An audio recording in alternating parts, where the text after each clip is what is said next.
बिस्मिल्लाहिर्रहमानिर्रहीम। Dear students, अस्सलाम वालेकुम।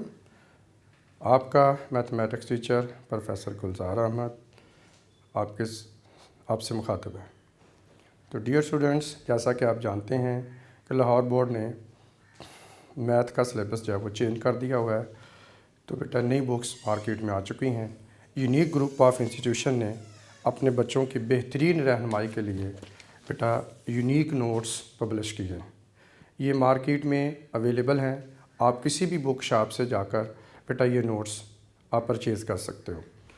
तो आपकी फ़र्स्ट प्रायोरिटी में यही होना चाहिए कि आप यूनिक नोट्स को परचेज़ करें, क्योंकि न्यू कोर्स में न्यू चैलेंजेस हैं और उनको बेहतरीन तरीके से बेटा यूनिक नोट्स में सॉल्व किया गया है। तो आइए बेटे, आज के लेक्चर में हम ये सीखेंगे कि फंक्शन गिवन होगा और उसके ऊपर आपने कांस्टेंट नंबर भी गिवन होगा। हमने वैल्यू किस तरह से फाइंड आउट करनी होती हैं। जी बेटे, एक्सरसाइज है 3.3 से हम क्वेश्चन ले रहे हैं। एक्सरसाइज है हमारे पास 3.3 में और ये बेटे क्वेश्चन नंबर है 3 और फंक्शन ये गिवन है क्वेश्चन नंबर 3 में। जी एक्स एक फंक्शन गिवन है और g x is equal to, g function है 3x + 2 और 3x + 2 ये एक फंक्शन बेटा दिया गया है। और इसके लिए पूछा गया है नंबर 1, आपने इस फंक्शन की वैल्यू निकालनी है एट 0 के ऊपर। फिर आपने बेटा इस फंक्शन की वैल्यू निकाल के बतानी है जी -3 के ऊपर। जी एट -3 की वैल्यू निकालनी है आपने। देन उसके बाद नंबर 3 ये हमारे पास है जी आप 2/3, तो फंक्शन की वैल्यू निकालनी है 2/3 के ऊपर।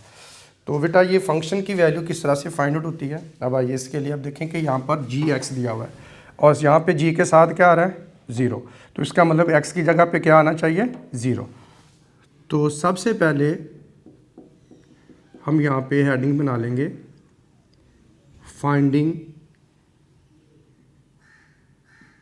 जी एट 0। तो इसके लिए बेटा आप करेंगे पुट करेंगे x is equal to 0 in the given function g x.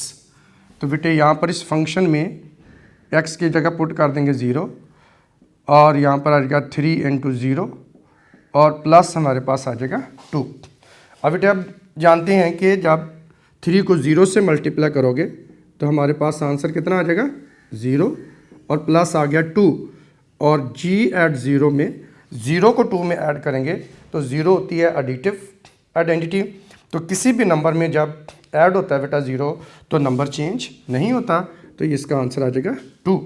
तो function g at 0 is equal to 2, ये बेटा इसका आंसर आ जाएगा। सिमिलरली अब आइए बेटा इसी फंक्शन की वैल्यू हम देखते हैं नंबर 2।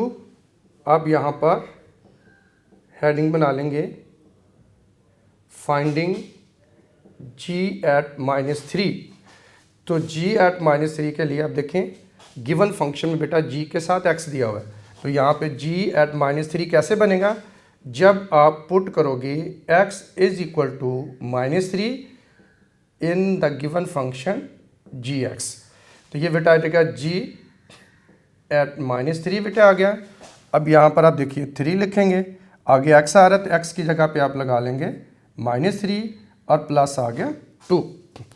तो इस तरह से बेटे आपने g at -3 is equal to आ जाएगा 3 को आप -3 से मल्टीप्लाई कीजिए, ये बेटे आ जाएगा -9। अब प्लस उसके बाद हमारे पास आ गया 2 जी। अब आपने बेटा इन दोनों नंबर्स को ऐड कर लेना है, -9 + 2 करेंगे तो आ जाएगा -7। तो इस तरह से फंक्शन g की -3 पर वैल्यू हमारे पास कितनी आ जाएगी -7। अब आ जाए थर्ड पार्ट में बेटे। थर्ड पार्ट के लिए आप हेडिंग बना सकते हैं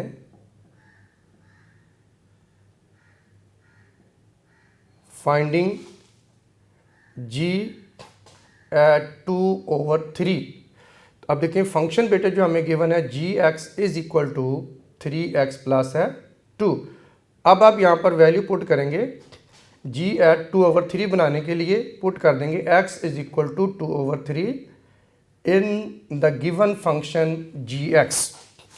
तो अब उसके बाद बेटा हम इसे तो g आ जाएगा 2/3, तो 3 इंटू आ जाएगा 2/3 और प्लस बेटा आ जाएगा 2।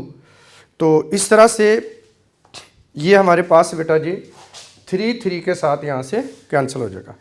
तो ये हमारे पास आ जाएगा g 2/3 इज इक्वल टू आ जाएगा 2 और 2 प्लस क्या आ जाएगा 2 जी बेटे। तो 2 + 2 हमारे पास कितना आता है जी 4, तो 2 + 2 आ गया 4। तो इस तरह से ये बेटा हमारे पास थर्ड आंसर भी आ जाएगा। तो आई होप बेटे आज हमने गिवन फंक्शन की डिफरेंट गिवन कांस्टेंट नंबर्स के ऊपर एवेल्यूएट करना हमने सीखा है। आई होप आपको ये अच्छे तरीके से इसकी समझ आ चुकी होगी।